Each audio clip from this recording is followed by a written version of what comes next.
અમે સંતો બધા ઉપવાસ કરીએ, સુદ નોમનો ઉપવાસ, સુદ પક્ષમાં નવમી આવે એનો ઉપવાસ, નિર્જલ ઉપવાસ કરવાનો હોય.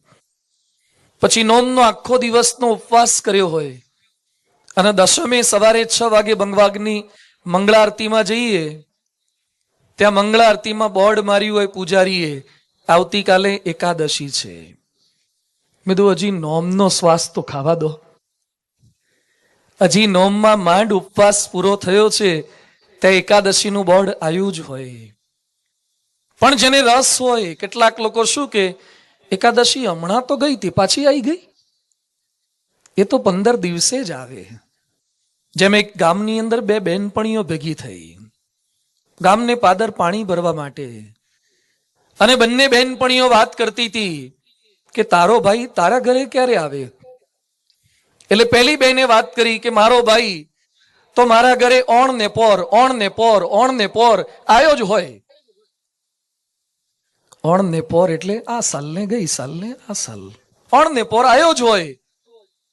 બીજી બહેનપણીને પૂછ્યું તારો ભાઈ ક્યારે આવે, એ કે મારો ભાઈ તો ગઈકાલે આવ્યો હોય તો છેક આવતીકાલે આવે.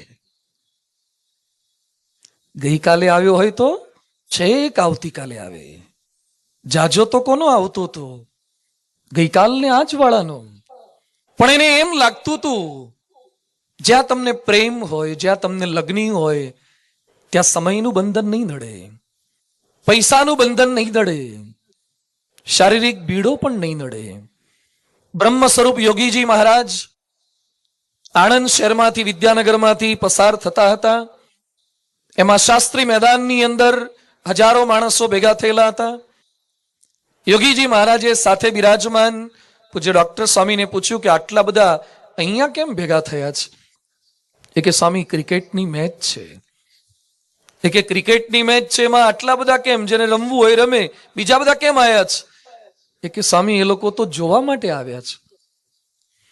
સ્વામી કે જે જોવા આવ્યા હોય એ લોકોને વચ્ચે વચ્ચે પાણી પાય.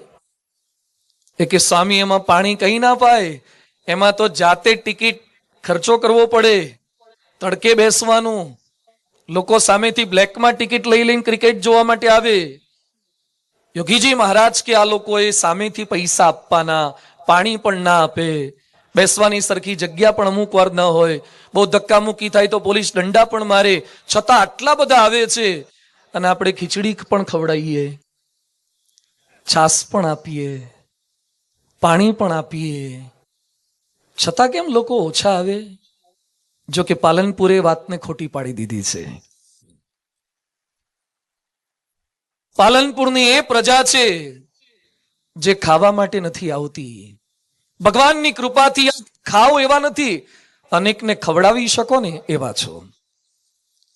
અહીંયા બેઠેલી દરેક વ્યક્તિ અનેક લોકોને જમાડી શકે, સદાવ્રત ચલાવી શકે, ગૌશાળા ચલાવી શકે, રાહત રસોડા શરૂ કરી શકે, એટલા કેપેબલ છે.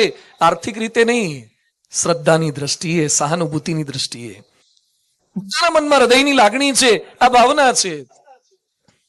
છતાં પણ આપ સૌ કોઈ અહીં આવ્યા છો, અને ખરેખર કાબિલે દાદ આપ સૌ કોઈની શ્રદ્ધાને, આપ સૌ કોઈની ભક્તિને ખૂબ સારી શ્રદ્ધાથી આપે બધાએ લાભ પ્રાપ્ત કર્યો છે.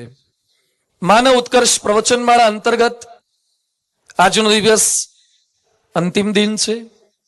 આજે વાતને સમજવી છે, કયા લેવલ સુધી આપણે પહોંચ્યા છીએ, હજુ કયા લેવલ સુધી આપણે પહોંચવાનું બાકી છે. રોડ ઉપર રસ્તા સારા હોય, પણ સમયે સમયે માઇલસ્ટોન આવવા જોઈએ. તમે અમદાવાદ સુધી જતા હોય, પણ એક પણ સાઇન બોર્ડ ના આવે અને એક પણ માઇલસ્ટોન ના આવે તો આપણને તકલીફ થાય કે રસ્તો ખોટો તો નથી ને.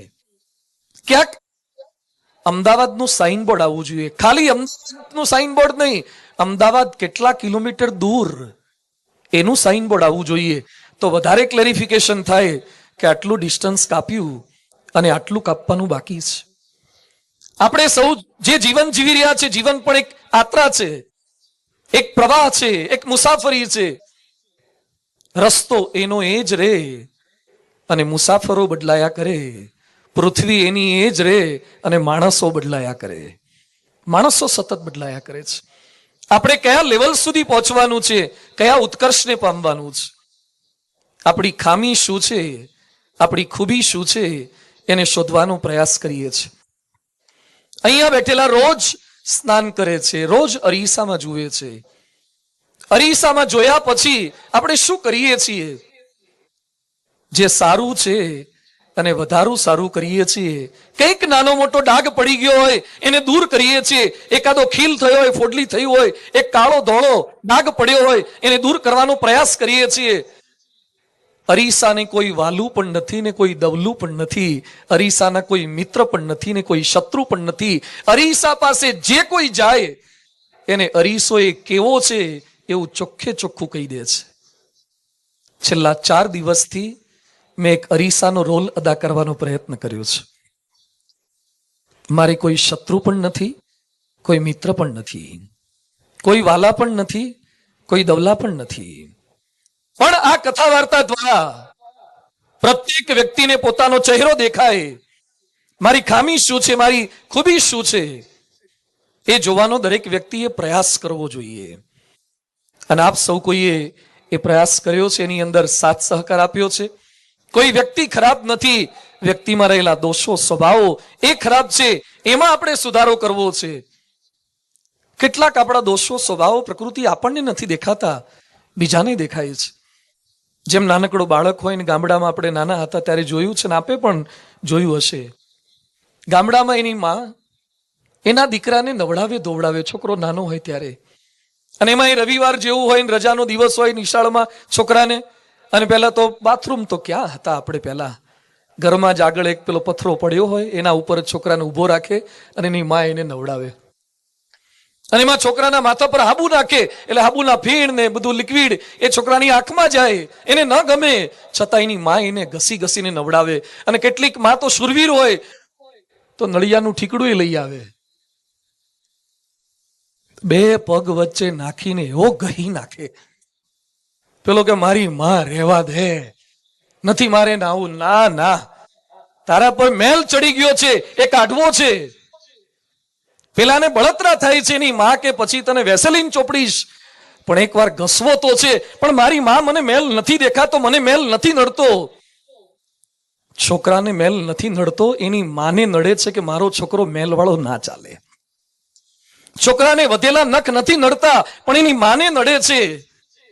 જેમ માં દીકરાને ઠીકડા પણ ઘસે છે અને માં દીકરાને પેંડા કે બરફી કે સુખડી પણ ખવડાવે છે. છેલ્લા 5 દિવસથી હું ક્યારેક જરૂર પડે ત્યારે ઠીકડું પણ ઘસું છું. કદાચ કદાચ કદાચ કોઈક વ્યક્તિને ન પણ ગમે. હંમેશા કલર લગાવવો હોય ને તો પેલા કાચ પેપર ઘસવું પડે, ટીસ્યુ પેપર ઘસવાથી ના ચાલે. કાચ પેપર ઘસવું પડે. કાચ પેપર ઘસાય અને જૂનો કાટ નીકળે ત્યાર પછી નવો કલર ચોટે. આપણને નવા કલર નથી ચોટતા, એનું કારણ શું છે? જૂના કલરમાંથી બહાર નથી આવવું, એટલે સુખની અનુભૂતિ નથી થતી. એકવાર ભમરો ને ગીંગો એ બંને ભેગા થઈ ગયા. ભમરો ને ગીંગો. ભમરો એ તો પુષ્પ પર જાય, બધે પુષ્પ પર ફરે, પરાગ રચ લે છે, મધ બનાવે છે, ભમરા મધ હોય છે. અને ગીંગો, એ ગીંગો તો વિષ્ટામાં જાય, મળમૂતરમાં જાય, ગોબરામાં જ જાય. એટલે ભમરો ગીંગાને કહે છે કે ચાલ મારી ભેગો બગીચામાં, ઉદ્યાનમાં લઈ જાઉં, સરિતા ઉદ્યાનમાં લઈ જાઉં, ફૂલોમાં લઈ જાઉં. અરે ત્યાં શું હોય? અરે ત્યાં તો સરસ મજાની સુગંધ આવે, ફર્સ્ટ ક્લાસ સ્મેલ આવે. અરે ના હોય, હવે અમાર કરતા સારું કઈ હોય જ નહીં. ચાલ તું એકવાર આવો તો ખરો. ગીંગાને આગ્રહ કર્યો ભમરાએ, એટલે ગીંગો ગયો, ભમરાની સાથે બગીચામાં ગયો. એમાં ગુલાબના પુષ્પ પર બેસાડ્યો અને કે શ્વાસ લે. ગીંગાએ થોડોક શ્વાસ લેવાનો પ્રયત્ન કર્યો કે કેવી સુગંધ આવે છે? કે કાંઈ નહીં, ગંધાય છે. અલા શું ગંધાય છે? આ તો ગુલાબનું ફૂલ છે, ગુલાબના એસેન્સમાંથી તો એના સ્પ્રે બને અને તને ગંધાય છે.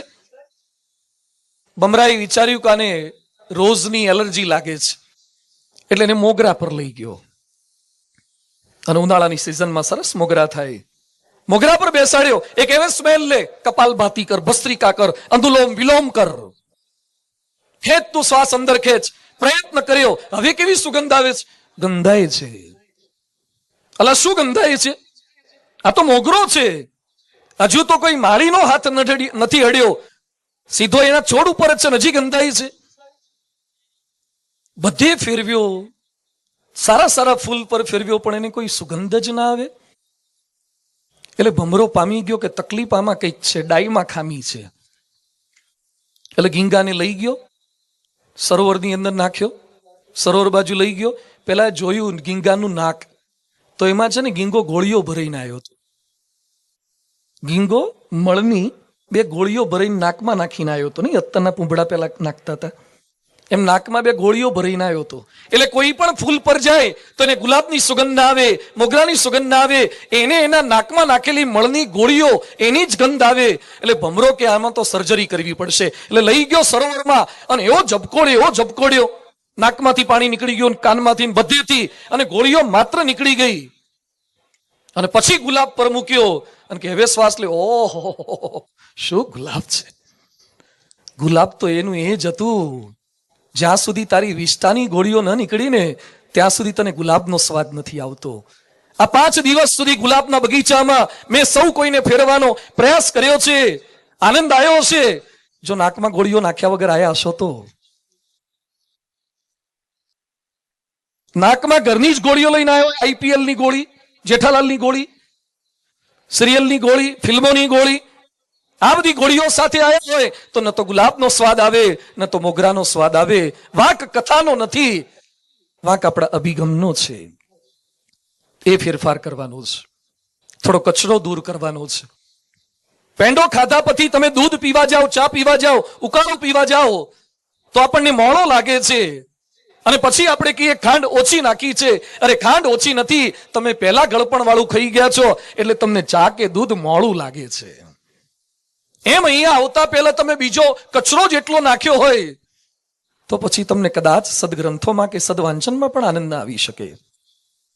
પેલા કચરો દૂર કરવાનો છે. કથા વાર્તા કામ આ કરે છે. મહાભારતમાં બહુ સુંદર પ્રસંગ આવે છે. યુદ્ધનો પ્રારંભ થવાનો હતો. કૃષ્ણ અર્જુનના સારથી બન્યા છે. એક બાજુ 11 અક્ષોહિણી સેના છે, બીજી બાજુ 7 અક્ષોહિણી સેના છે. એક બાજુ કૌરવ પક્ષ છે, બીજી બાજુ પાંડવ પક્ષ છે. અર્જુન પાંડવ પક્ષમાં હતા, મુખ્ય યોદ્ધા હતા. એ સમયે અર્જુન કૃષ્ણ પરમાત્માને કહે છે, સેનયોર ઉભયોર મધ્ય રથમ સ્થાપયમેચ્યુત કૈર મયા સહ યોદ્ધવ્યમ અસ્મિન રણ સમુદ્યમે. આ રણ મેદાનમાં મારે કોની સામે લડવાનું છે એટલે સેન્ટરમાં મારો રથ તમે ઉભો રાખો. કૃષ્ણ સારથી હતા, એ ભગવાન તરીકે રોલ નહોતા કરતા, ડ્રાઈવર તરીકે રોલ કરતા હતા. અર્જુને કીધું એટલે રથ આગળ લીધો, બાકીના તમામ પાંડવો પાછળ છે.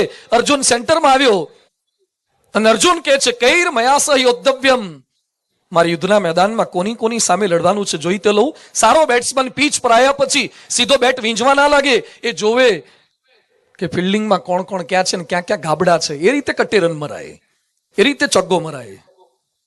એમ અર્જુન મેદાનમાં આવી ગયો છે, સેન્ટરમાં આવી ગયો છે અને સામે જોવે છે. એમાં દ્રોણાચાર્યને જોયા. મારે દ્રોણાચાર્ય સાથે લડવાનું, જેને મને બાણ પકડતા શીખવાડ્યું એને મારે મારવાના.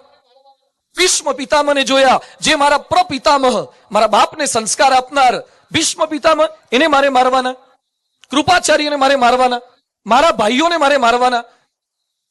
અને અર્જુન રથની અંદર પાછળ બેસી ગયો. ગીતા લખે છે સહ ઉપાવિશત, એ પાછળના ભાગમાં બેસી ગયો. કૃષ્ણ ભગવાન કે વોટ હેપન, શું તકલીફ થઈ યાર, હજુ યુદ્ધનો પ્રારંભ નથી થયો, બેસી કેમ ગયો? અને અર્જુન શું બોલ્યો, અહમ નહીં ઓત્સે, આઈ વિલ નોટ ફાઇટ, યુદ્ધ નહીં કરું. જેમ તમે તમારા દીકરાના લગ્ન ગોઠવી દીધા હોય, જાન લઈને ગયા હોય, ચોરીની અંદર કન્યા આવી ગઈ હોય, જાનઈ હોય, અડધું ખાવાનું પતાઈ દીધું હોય અને પછી વરરાજો એમ કે માનત પૈણવું હાલતા છે. તારે કોઈ પણ ભોગે પૈણવું પડે, પહેલા કેવું જોઈએ. અર્જુન યુદ્ધના મેદાનમાં એમ કે છે અહમ નહીં ઓત્સે. કૃષ્ણ કે છે તને યુદ્ધ કરવામાં તકલીફ શું છે? અર્જુન શું કે છે, સિદંતી મમ ગાત્રાણી રોમ હર્ષસ્ય જાયતે વેપતુસ્ય શરીરે મેં.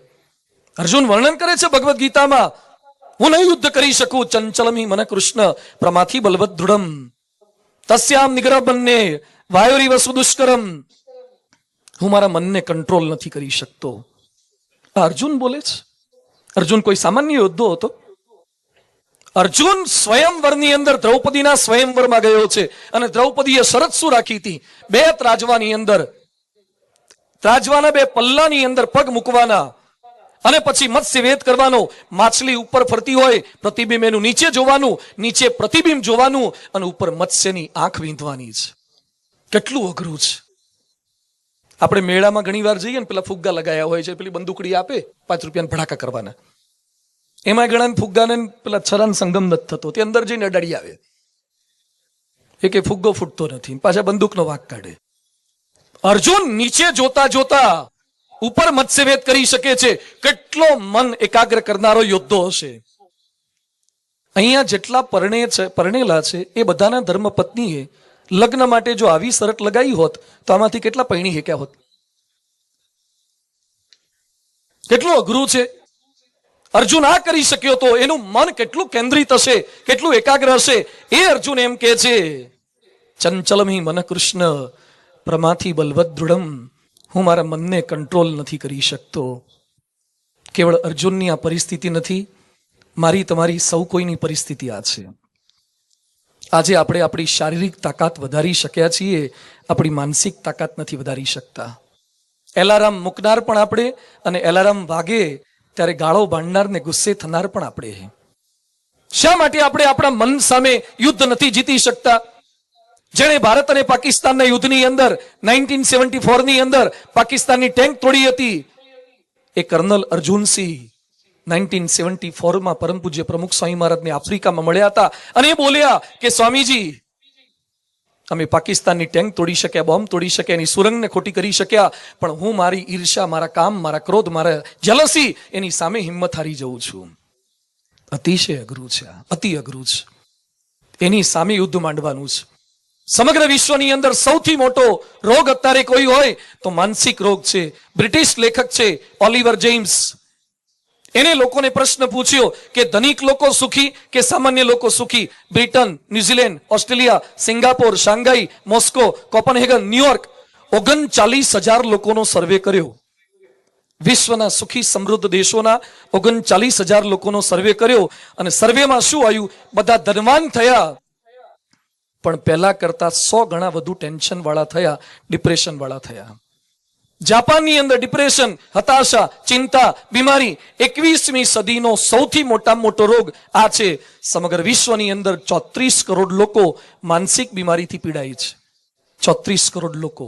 દર વર્ષે 1 કરોડ લોકો આપઘાતનો પ્રયત્ન કરે છે, આપઘાતનો વિચાર કરે છે. WHO ના આંકડા છે, WHO ના આંકડા છે. 2020 ની અંદર હૃદય રોગ પછી સૌથી મોટો કોઈ રોગ હશે તો એ ડિપ્રેશન અને ફ્રસ્ટ્રેશન હશે. અમેરિકામાં દર વર્ષે $12 અબજ ડિપ્રેશનની દવાઓ પાછળ ખર્ચાય છે. $12 અબજ ડિપ્રેશનની દવાઓ પાછળ ખર્ચાય છે. અમે લોકો સેન હોઝે ગયા હતા ગૂગલ જોવા માટે. સેન હોઝેમાં આપણું BAPS નું મંદિર છે, એમાં જીમેલ, ગૂગલ આ બધું છે, એની મોટું મેઇન મથક ત્યાં છે. ત્યાં ગયેલા. ત્યાં પહેલા માળેથી ગ્રાઉન્ડ ફ્લોર પર આવવું હોય તો લિફ્ટ છે, એલિવેટર, એસ્કેલેટર પણ છે, સ્ટેરકેસ પણ છે. પણ મેં નવીન વસ્તુ ત્યાં જોઈ. ત્યાં શું જોયું? ફર્સ્ટ ફ્લોર પરથી ગ્રાઉન્ડ ફ્લોર પર આવવા માટે લસરપટ્ટી છે, લસરપટ્ટી, સ્લાઇડ્સ. એટલે મેં કીધું સ્લાઇડ્સ તો બગીચામાં હોય, કિન્ડર ગાર્ડનમાં હોય, પ્લે હાઉસમાં હોય, ગૂગલમાં IT એન્જિનિયર હોય, સોફ્ટવેર એન્જિનિયર, ત્યાં સ્લાઇડ લસરપટ્ટી કેમ રાખી?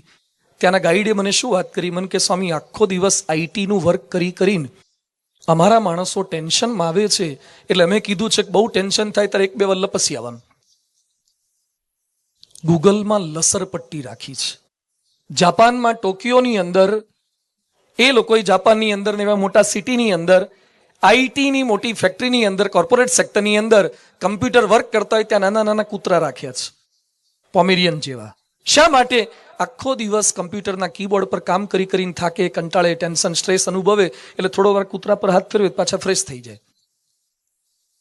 પણ હવે તકલીફ એ થઈ છે, કૂતરાઓને ટેન્શન થાય છે, કૂતરાઓને સ્ટ્રેસ થાય છે. તમને મજાક જેવું લાગશે, અમે ન્યુયોર્ક ગયા હતા. ન્યુયોર્કમાં એક દુકાનમાં મેં ગયા, મેનહેટનમાં. બધી દવાઓ હું જોતો હતો, એમાં એક દવાની બોટલ પર લખ્યું હતું પેટ સ્ટ્રેસ ફ્રી સિરપ. પેટને, પાળેલા પાલતુઓને જે સ્ટ્રેસ થાય છે એમાંથી મુક્ત કરવા માટે $10 કૂતરાઓને ટેન્શન ફ્રી કરવાની દવા. એટલે મેં પેલાને પૂછ્યું, મેં કીધું કૂતરાઓને ટેન્શન થાય અમેરિકામાં? અને અમેરિકાના કૂતરા એટલે તો ભારતના કેટલાક માણસો કરતા વધારે સાઈબી ભોગવે છે. કૂતરાઓના બ્યુટી પાર્લર છે, કૂતરાઓના ડ્રોઈંગ રૂમ છે, કૂતરાઓના બેડરૂમ છે. કેટલાક લોકો તો કૂતરાઓ પર વસિયતનામું કરીને જાય છે, વિલ કરીને જાય છે. શું કૂતરાઓની લક્ઝરી છે. એક જગ્યાએ અમેરિકામાં અમે નીકળ્યા હતા અને એક ભાઈ કૂતરાને લઈને નીકળ્યા હતા અને હાથ ઉપર પેલી પ્લાસ્ટિકની કોથળી લગાવીને નીકળ્યા હતા. એટલે બધું કૂતરાને લઈ નીકળ્યા છે ને એક હાથ ઉપર પ્લાસ્ટિકની કોથળી કેમ? એ કે કૂતરું ગમે ત્યાં સંડાસ ન કરવું જોઈએ અને માલિકને ખબર પડે કે સંડાસ કરવા ગયું એટલે તરત અદ્દર ઝીલી લેવાનું. ક્યાં જોયું? અમેરિકાના કૂતરા શું સુખ સાહેબી ભોગવે છે, તો એને ટેન્શન, તો એને સ્ટ્રેસ. કેમ? કારણ કે જેના ઘરમાં રહેતા હોય પતિ પત્ની ઝઘડ કરતા હોય, ઝઘડા થાય, છૂટાછેડા થાય, એમાં કૂતરાને ટેન્શન થાય છે કે આ લોકો કેમ બબાલ કરે છે. અને જોઈએ આવો આપણે ભારતના ડાઘિયા કૂતરાઓ ગમે તેટલા માર્યા હોય અને કેટલાક લોકો તો બૂચ કરીને રોટલી આપતા જ નથી, આરા ઉલ્લુ જ બનાવે છે. તોય કૂતરા પાછા પ્રેમથી આવે છે. આપણા કૂતરા કોઈ દિવસ ઉદાસ થતા નથી કારણ કે એ લોકો ક્યાંક ને ક્યાંક કથા વાર્તામાં આંટો મારી ગયા હોય છે. ક્યાંક ને ક્યાંક એકાદ શબ્દો એને પડ્યા હોય છે એટલે એને ટેન્શન નથી, એને સ્ટ્રેસ નથી. ખાલી અભણનો પ્રશ્ન નથી, ખાલી ભણેલાનો પ્રશ્ન નથી. પરણેલાને પણ સ્ટ્રેસ છે, કુંવારાને પણ સ્ટ્રેસ છે, નોકરીવાળાને પણ સ્ટ્રેસ છે, ધંધાવાળાને પણ છે. દેશના વિદેશના, સ્ત્રી પુરુષ, બાળક વૃદ્ધ, એક્ટર ક્રિકેટર, સાયકલ પર જનાર કે બાઇક પર જનાર, ફંટી ચલાવનાર કે BMW ચલાવનાર, કંડક્ટર કે air hostess, everybody has the same problem. દરેકને માનસિક પ્રશ્નો છે. એનું કારણ શું છે? શા માટે આ પ્રશ્નો છે? કારણ કે ક્યાંક આપણી દિશા ખોટી છે. ખોટી દિશામાં આપણે પ્રયત્ન કરી રહ્યા છીએ. સુખ પામવાનો પ્રયત્ન જ ખોટી દિશામાં છે. પ્રદેશની અંદર એક ગાયક કલાકાર છે, એલ્ટન હર્ક્યુલસ જોન એનું નામ છે. બ્રિટનનો પોપ સિંગર છે. એક રાતનો સંગીતનો કાર્યક્રમ કરવાના 8 કરોડ લે છે. એક રાતનો સંગીતનો કાર્યક્રમ કરવાના 8 કરોડ લે છે. રશિયામાં એને માણવા માટે એક સાથે 1.5 લાખ માણસો આવે. એનો જ્યારે જન્મદિવસ આવે ત્યારે કેક બનાવે. કેકની કિંમત કેટલી હોય? 4 લાખ, 5 લાખ, 10 લાખ. 10 લાખની તો કેક બનાવે. 2001ની સાલમાં 31 મ્યુઝિક શો કર્યા, એમાંથી 300 કરોડ કમાયો અને શોપિંગનો શોખીન છે. 1.5 જ વર્ષની અંદર 280 કરોડનું શોપિંગ કર્યું એને. ઘણા લોકો આપણા ત્યાં કેવા હોય, ઉનાળાની સિઝનમાં મોલમાં જાય અને ઠંડો વાયરો ખાઈને બહાર આવતા રહે, કશું લીધા વગર, હાવ મફતિયા. આ 280 કરોડનું શોપિંગ કરે છે. લંડનમાં હિથ્રો એરપોર્ટ પાસે એનો ભવ્ય બંગલો છે. હોટલમાં જ્યારે એને ઉતરવાનું થાય ત્યારે એક રાતનું 5 લાખનું ભાડું હોય એવી રૂમ સિલેક્ટ કરે છે. એક રાતનું 5 લાખનું ભાડું એવી રૂમ સિલેક્ટ કરે. એના ત્યાં 21 જાતના કૂતરા રાખ્યા છે. આલ્સેશિયન, ડોબરમેન, પૂંછડા વાળા ને પૂંછડા વગરના બધા 21 જાતના કૂતરા છે. 36 કાર છે, બેન્ટલી, જેગુઆર, ફેરામી. 5 ગ્રેમી એવોર્ડ મળ્યા છે. કેટલી નામના કહેવાય, કેટલી પ્રસિદ્ધિ કહેવાય, કેટલા રૂપિયા કમાય છે. છતાં એને જર્મન રેકોર્ડિસ્ટ બાઈ રેનાટ સાથે લગ્ન કર્યા, ડિવોર્સ લીધા, ટેન્શનમાં આવ્યો, ફ્રસ્ટ્રેશનમાં આવ્યો, દારૂ પીતો થયો, કોકેઇન લીધું, ડ્રગ્સ લીધું, એના રવાડે ચડ્યો. અત્યારે ફ્રસ્ટ્રેશનમાં, ડિપ્રેશનમાં હતો. તમે એમ માનો છો કે આખી દુનિયા તમને ઓળખતી થઈ જાય એટલે તમારે પ્રશ્ન ન હોય? ફ્રસ્ટ્રેશન, ડિપ્રેશન સતત અનુભવાય છે કારણ કે દિશા ખોટી છે. તમારી સ્પીડ ગમે તેટલી સાચી હોય પણ તમારી ગાડીની દિશા અંબાજી બાજુ હોય તો અમદાવાદ નહીં આવે. દિશા જ ખોટી છે. ડિરેક્શન તો સાચી પસંદ કરવી પડે ને. આપણે દિશા પસંદ કરી છે વિવાદની, ઝઘડાની, સ્પર્ધાની, જીતની. દિશા ખોટી છે. યુદ્ધ કરો તો સુખી થવાય, બીજા કોઈકને પાડી દો તો સુખી થવાય. કેટલો ખર્ચો કરી રહ્યા છીએ. એક ટેન્ક બને છે. તમે 26મી જાન્યુઆરી, 15મી ઓગસ્ટે ક્યાંક દિલ્હીમાં રાજપથ ઉપર ટેન્કને બધું જોતા હશો, ટીવીમાં જોતા હશો. એક ટેન્ક કેટલાની બને છે? બરાબર છે, કોઈ પણ દેશે પોતાની રક્ષા માટે કોઈક એટેક કરે એના માટે બનાવવી જોઈએ, પણ હું ખાલી આંકડાની દ્રષ્ટિએ મૂલવવા માંગુ છું. એક ટેન્ક બને છે $10 લાખ એવરેજ. $10 લાખ. $10 લાખમાંથી 1000 સ્કૂલના વર્ગખંડ ઉભા થઈ શકે. $10 લાખમાંથી 1000 વર્ગખંડ ઉભા થઈ શકે અને 30,000 છાત્રો ભણી શકે. નથી લાગતું કે ટેન્કો થોડી ઓછી કરી અને વિદ્યાર્થીઓને ભણાવવા જોઈએ? ભારતનું સૌથી મોટું બજેટ શેમાં જાય છે? ખાલી ભારતનું નહીં, કોઈ પણ દેશનું સૌથી મોટું બજેટ શેમાં જાય છે? સંરક્ષણમાં. બોમ્બ બધા બનાવે છે, ફેંકતું લગભગ કોઈ નથી, પણ આને 150 એટમ બોમ્બ બનાવ્યા, આપણે 250 બનાવો. એકબીજાને બીવડાવવા માટે જ ખર્ચો કેટલો કરી રહ્યા છે. એકબીજાને ગભરાવવા માટે, ડરાવવા માટે જ ખર્ચો કરી રહ્યા છે. એક જેટ ફાઇટર જે આપણી ઉપરથી ક્યારેક ઉડતા હોય છે, જામનગર બાજુ જેટ ફાઇટર ઉડે છે. એક જેટ ફાઇટરની કિંમત છે $2 કરોડ.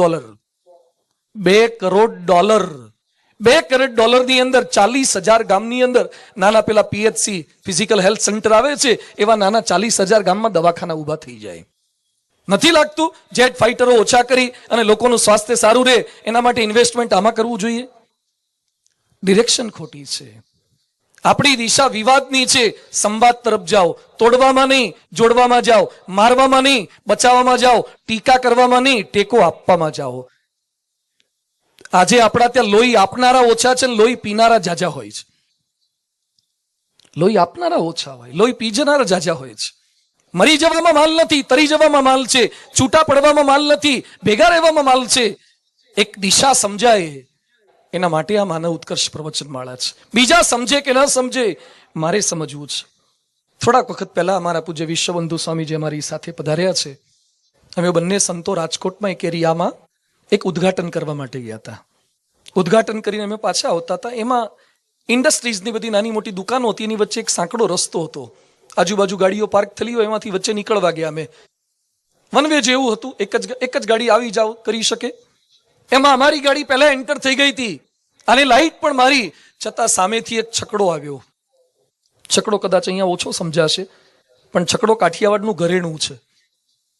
અને એક એક છકડામાં જેમ તમારે અહીંયા ઉત્તર ગુજરાતમાં ગોઝારિયા અને વિસનગરમાં 35 જીપમાં ભરે છે ને, એમ કાઠિયાવાડની અંદર છકડામાં 30-35 ભરતા હોય છે, માલ સામાન ભરતા હોય છે. એમાં એક છકડાવાળો આવ્યો અને લાઈટ મારી, હોર્ન મારે અમારી ગાડી વાળાએ, છતાં એ ઘૂસી જ ગયો, સામો જ આવ્યો.